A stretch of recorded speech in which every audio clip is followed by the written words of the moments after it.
రాజు గారు, ఇందులో విజయపాల్ని విచారించారు, తర్వాత అతను ఎవరో తులసీదాసో ఎవరో అతన్ని విచారించారు, తర్వాత ఇప్పుడు సునీల్ నాయక్ని తీసుకొస్తున్నారు, అతను ఏదో బెయిల్ కోర్టులో చూస్తున్నాం కదా. సో ఇందులో ఇంకా మీ అనుమానం ప్రకారం ఇంకా ఎవరెవరిని కేసులో విచారించాల్సిన ఇది ఉంది?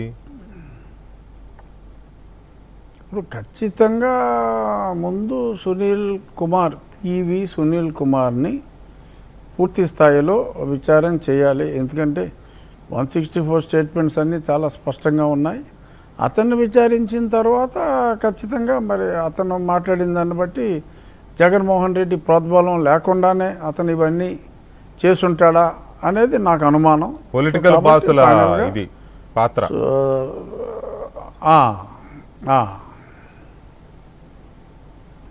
అవునండి. సో లేదు, నా అంతటి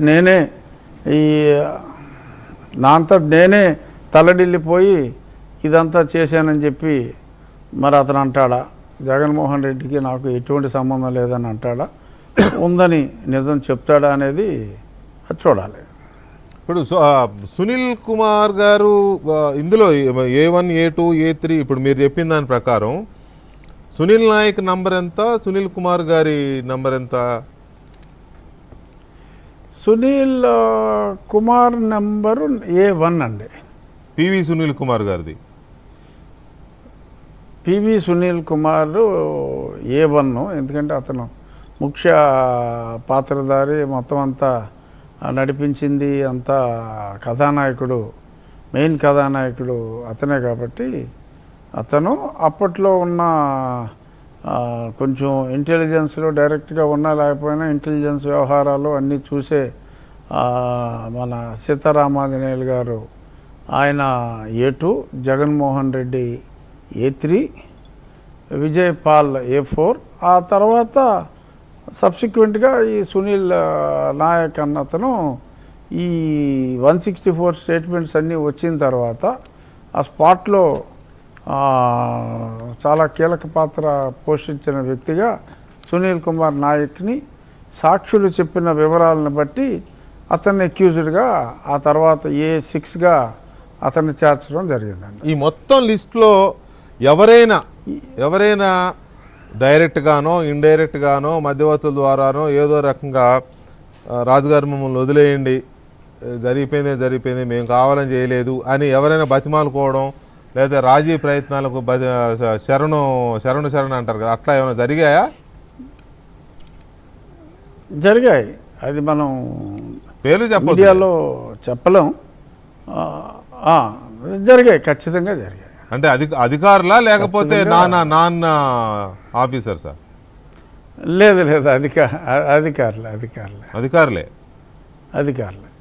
ఓకే, అదే నేను విన్నాను. బట్ అది మీరు దాన్ని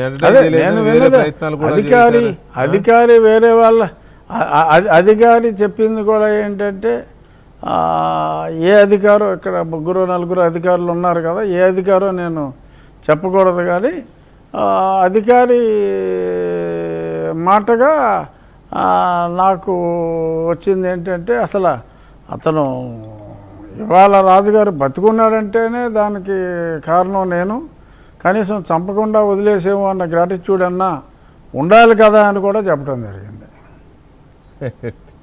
చంపకుండా వదిలేశారా? అది బాగుంది. సో సరే, మళ్ళీ అదేదో పెద్ద కేసు అవుతుంది. ఇప్పుడు ఏదో కృష్ణలంక కేసులే కానీ ముందే ఊహించి ఎందుకు వచ్చిన గొడవరా బాబు, ఎంపీని లేపేసామంటే మొత్తం అసలుకే అసలు వస్తుందని చెప్పి భయంతో వదిలేసి ఉండొచ్చు. కానీ ఏదైనా వదిలేసింది తర్వాత సంగతి తర్వాత, ఇప్పుడు ముందు బతుకున్నాడంటే కారణం నేనే కదా అన్న ఆ పాయింట్ కూడా ఒక అధికారి తీసుకోవడం జరిగింది. అంటే నేను కూడా ఏదో సునీల్ కుమార్ గారు అంటే నాతో కాదు, బయట ఎవరితోనో అసలు ఆ విషయంలో ఈ ప్రస్తావన వచ్చినప్పుడే నేను తప్పు, అది కరెక్ట్ కాదు అని నేను సైట్ చేస్తేనే ఎవరో రెడ్డి గారు, ఇంకొక IPS రెడ్డి గారి ద్వారా నడిపించే ప్రయత్నం చేశారు.